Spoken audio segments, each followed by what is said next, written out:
We've heard that Marvel Studios has plans for Doctor Doom after Avengers, Doomsday, and Secret Wars. Now, what those plans are, whether or not it's Robert Downey Jr. or whatever, we don't really know. But now we're hearing that he is supposed to be the main villain of the entire Mutant Saga, which is going to last about 7 to 8 years and feature, obviously, a ton of crossovers. So let's talk about the cause and effect and if this is at all true.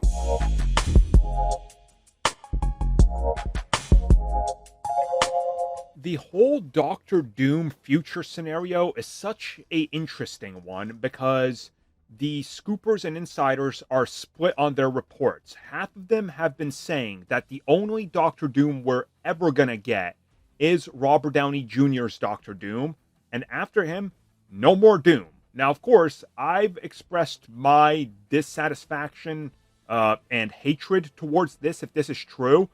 Taking arguably the greatest comic book villain of all time and reducing him down to 2 appearances in 2 Avengers films and then never using him again is just about the dumbest thing Marvel Studios or anybody could ever do. That is like a Sony and Fox level move if I've ever seen one, to be real with you.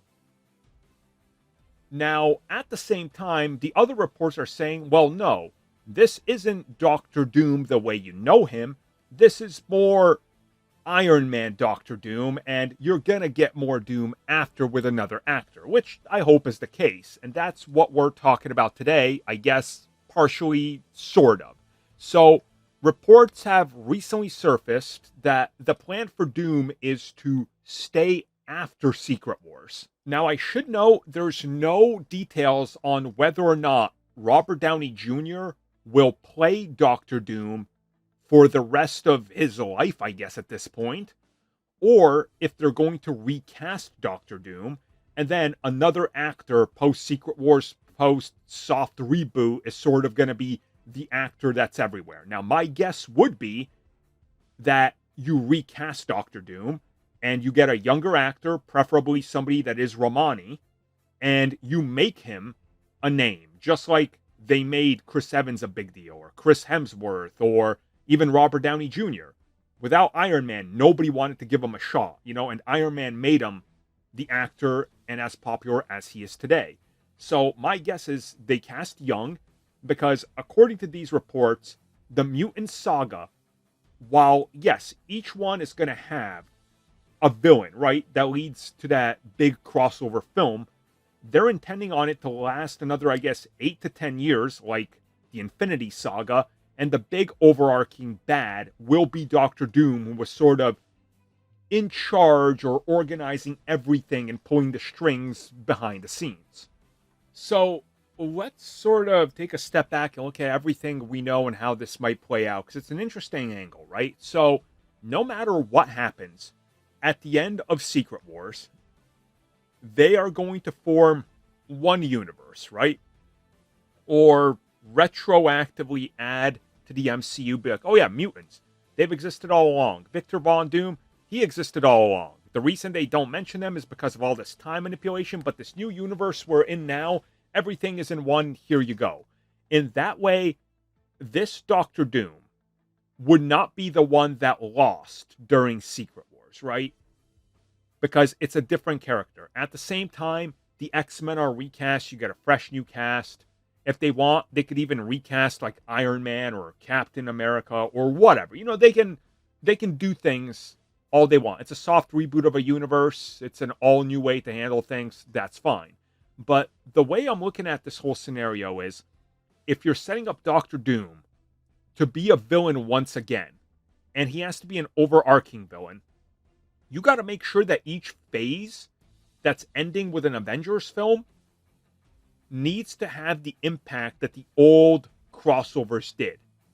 So you need a villain that's formidable enough. So, as I've speculated before, I think you go from Avengers Secret Wars to the next one being Avengers versus X-Men. So you're going to get out an X-Men film the year after Secret Wars.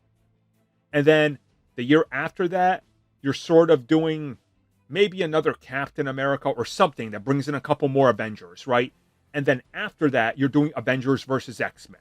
But obviously, they're not really going to fight each other full. It's going to be sort of like, I don't know, they could take the Phoenix idea from Avengers vs. X-Men or something, or Sinister's attacking them, or maybe even Magneto. They're teaming up against Magneto, right? And then the next one, the next Avengers film, they're going to be dealing with, who knows, maybe Apocalypse, let's say, right? So maybe then they can do a Days of Future Past type of deal with the Avengers and the X-Men. And then you finally get to the third Avengers film. This would be the blow-off to, wrap up the Mutant Saga. And if Doctor Doom is the only end boss sort of at the end of it, to me, that seems a little weird and like it doesn't work, because Mutant Saga, right? Doctor Doom. Why? So you need something bigger. You need something more. It would make me think that maybe Doctor Doom is going to be doing something completely different. Or how they could frame this is that maybe Doctor Doom remains somebody that knows and remembers everything. And he's planning his ultimate revenge. While the other heroes don't remember what happened, maybe they forget Battle World and Doomsday and all this, because who knows what, it's handled like the old Secret Wars or even the newer ones. Maybe somebody's got to remember everything, sort of like DC, comic Psycho Pirate. Maybe that's Doctor Doom. And he starts to, organize a new long-form plan to take everything and everybody down. But he can't just be the end boss of another trilogy of Avengers films, right? That doesn't make sense. Because he already lost once, and he's going to have to lose again. So it makes me think that something more is going on here. And these reports are just sort of half reports and half guesses by people. That would be my sort of take on it.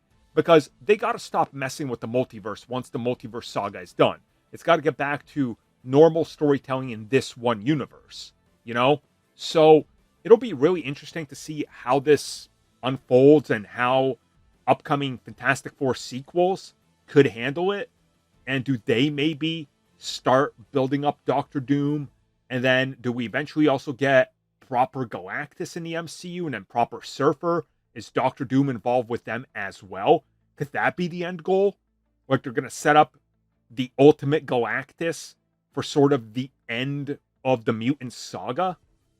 Because that would make sense. So it's an interesting one. I definitely like a lot of what we're hearing, while at the same time, I got my concerns. But I'm willing to see how it plays out, especially with Doomsday and Secret Wars. And then what happens in Secret Wars, really?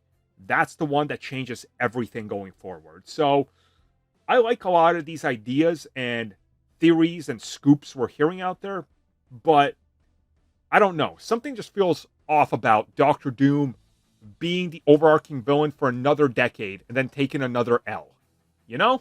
Unless the ultimate goal will be Doom wins at the end of the Mutant Saga and then they just reboot the MCU. Because at that point, the franchise will be, brace yourselves for this one, guys, 30 years old. Yeah, I know. Thank you for checking out that video, and thank you for your continued support. Feel free to like, share, subscribe, do whatever you will, and if you're so inclined and would like some additional content from us, which includes unfiltered content and bonus discussions, we do offer exclusively in our member section. We hope to see you there. So thank you for watching, and have a good one.